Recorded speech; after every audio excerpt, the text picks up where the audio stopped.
الله الرحمن الرحيم maanta oo ay tahay maalin salaasa bisha September-na ay tahay 6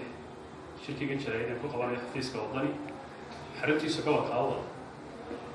runtii ujeedada aan qabanayna waxa weeye inaan ka hadalno dhowr qodob oo ka taagan Jamhuuriyadda Somaliland haba ugu dambeeyaan dhacdooyinkii dhiilada iyo murugada xambaarsanay toddobaadada ugu dambeeyay ka taagnay Somaliland khaas ahaan galbeedka sidaynu la soconno ama aynu taariikhda ku ognahay xisbiga kulmiye ee maanta inoo taliya ee gobolweedka iyo madaxweyne siiraanya sayidicnoo ku-xigeenka u yahay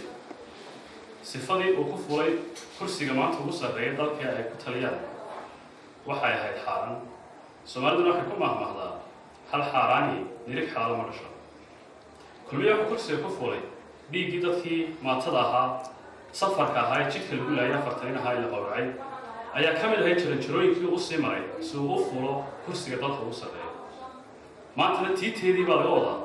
xeebta lughaya oo ay xukuumaddu magacyo la baxday waxayna u eg tahay shalayba daaqanoo shar male dirmaanka colaadada laga tumayo xeebta lughaya magacyada jaan ee loola baxay aanan garanayn waxaad maqasheen in saxaafadii lagu marin habaabiyey waqooyiga Hargeysa goormay lughaya noqotay waqooyiga Hargeysa mise juqraafigii Somaliland ayaa wuxuu noqday baashi kulboodada loo oran jiray laga boodayay inta meel laga boodayay Hargeysa goormay lughaya timiday waa yandaro principleska ama asaasiyaadka dowladda Somaliland waxaa ka mid ah Somaliland waxay ku falaysan tahay Spirit Somaliland Protectorate waxaan ku kala naqsanaynaa dunida traffic raadinaya iyo midnimada Somaliland waxa asaas oo xuduudihii 60kii uu nooga Ingiriisku ma waxay noqotay arrintu la jiifiyana banaan la joojiyana banaan 60ka marka ictiraaf iyo Somaliland laga sheekeynayna 60kii bay kala qabsanaynaa kolka kalena miyay isku boobaynaa 1960 lughaya waxa lagu soo ururinayay ciidan fara badan bay xukuumaddu ku soo guuleysay habeenadan u dambeeyay waxaan loo sheegay tiro kun askari kor dhaafaysa in Jamhuuriyadda Somaliland ciidankii kala duwanaa la isku keenay lughaya waxaanu leenahay lughaya ciidan ma baahna ee caqli iyo cadaalad u baahan tahay reer odanna waxaan leeyahay ninka ina bixi ee maanta musharaxnimada isagoo doonaya dhulkiidii idinku haysta ee damac kaga jiro ee magacyada waqooyiga Hargeysa loo baxay berri markuu kursiga dalka ugu sarreeya fulo maxay idinka filaysaan ayaan darrada heshay reerkan jaarkan hay Somaliland wadaleenahay walaalihii saad waxa kooka halkuu ka kacay samataliskii weynaa rugcadaagii odaygii nabadda Somaliland Sheekh Ibrahim Sheekh Yusuf Sheekh Madar ayaa waxa soo buuxiyay sabist oo dagaal ooge kiciye iyo qasab weyn waa ayaan darro halkii samatalisku ka tali jireen maanta in sabist ka hadlo waxaan leeyahay heeraw kulmiye iyo musabix wadamada dhigta kulmiyana waa taageeri musana waa diidi idan ma wada qabato ama wada qaat wuxuu musa wadiyo iyo musaba ama dhulka wada dhiga musa iyo xisbigiisa oo tusacuddiina iyo awoodiina shacbiga reer Somaliland sabaha iyo nabadda jecel wuxuu sheegaya dhulka maanta ma qaybsanayno ilaahay baa dhulka inoo dooray ninba meeshii ku habboonay uu ilaahay dejiyay Hargeysa ilaahay baa bilaabad ka dhigay maanta inuu bad u sameeyayno taamicii waxay noqonaysaa sidoo ilaahay u dooray ayaa wanaagsanay ilaahay waa meel u dejiyay halka hal iimaansado dalka Somaliland iyo khayraadkiisu way naga badan yihiin istixriixa iyo istijiidka iyo shacabka dawladeed ee shacabka lagu waxyeeleynaya ha ka wanto xukuumadda maanta talinaysa wallahi runtii waxa shacabka reer Somaliland gaar ahaan dadka galbeedku aad iyo isku weydiinayeen oo la tabayay madaxweyne ku-xigeenkii Jamhuuriyadda Somaliland Cabdiraxmaan Saylici meesha jaanyo cirbiga Cabdiraxmaan Saylici waa madaxweyne ku-xigeenka qaranka Jamhuuriyadda Somaliland mar labaadna waa ninka soo jeeda deegaanada galbeedka aamusnaantiisu runtii shacbiga reer Somaliland waxay tusaysaa inuu raali ka yahay way carabtu waxay tiraahdaa as-sukuutu calaamatu rida aamusnaantu waa raali ahaansho Saylici wuxuu aad iyo aad ugu dhigi jiray gobolkan awdal iyo sida lagu odhan jiray xukuumadda hallayda iyo hallayda ma marin madaxweyne ku-xigeenku mararka qaar wuxuu iloogaa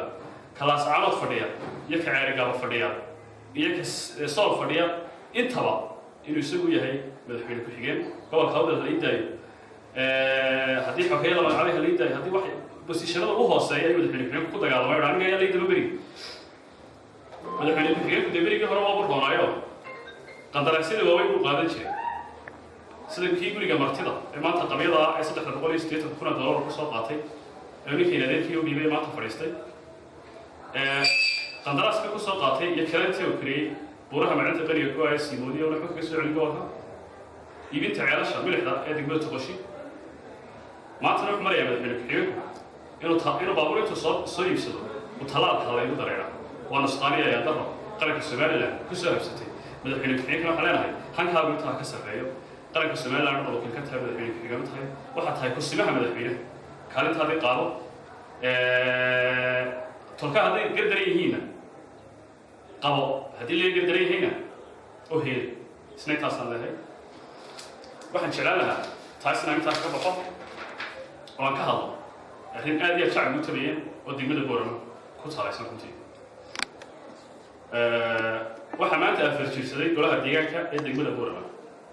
4 sanadood hal sano horay intii sharciga ahayd ee aynu dooranay maayarka ku-xigeenka maanta talada dalka haya ee ka talinaya degmada Boorama waa kuwii ugu liitay ee soo mara degmada Boorama waajibaadkii shaqo ee ay ugu horeyso kala fadhiyeen golaha deegaanka ee degmada Boorama weli muu qaban maayarka iyo ku-xigeenka maanta talada haya shaqo kalena hadalkayga wadaa kulamadii guddida joogtada oo meesha ka baxday ama baaqsaday tala wadaagii guddida fulinta ay la lahayd dowladda hoose guddida fulinta markaan leeyahay waa maayarka ku-xigeenka iyo xogeyaha oo runtii ay tahay si joogtaa inay kulmaan waajibaadkooda shaqana runtii ay ku qeexan tahay xeer number 23 taana maayarka ku-xigeenku waa u baalmaray maayarka iyo ku-xigeenku way baalmareen waanay ka weecdeen hawl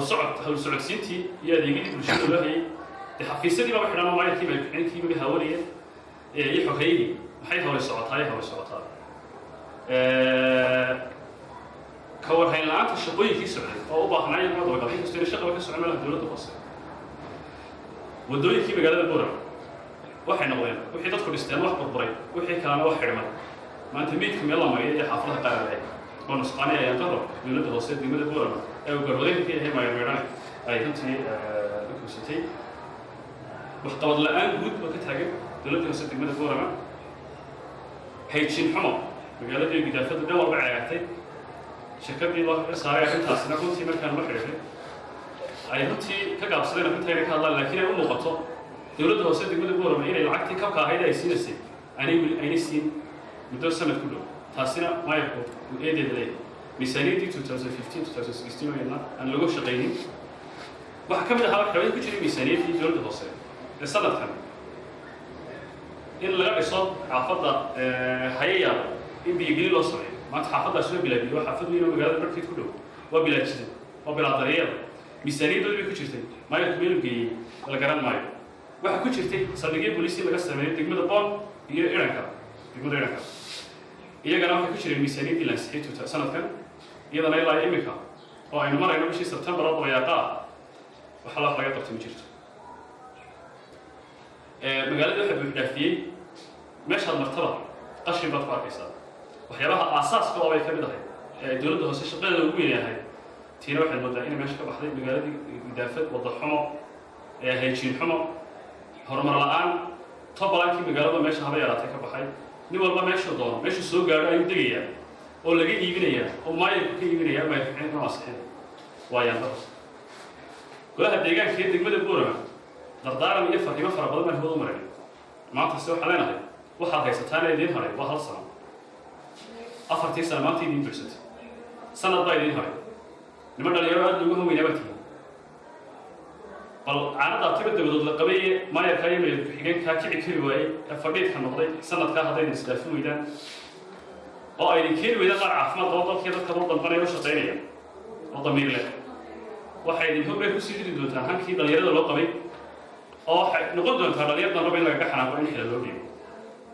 waxay idinku dadaashaan ilma adeerayaal sanadkaa idiin haray inay dadkiina u shaqaysaan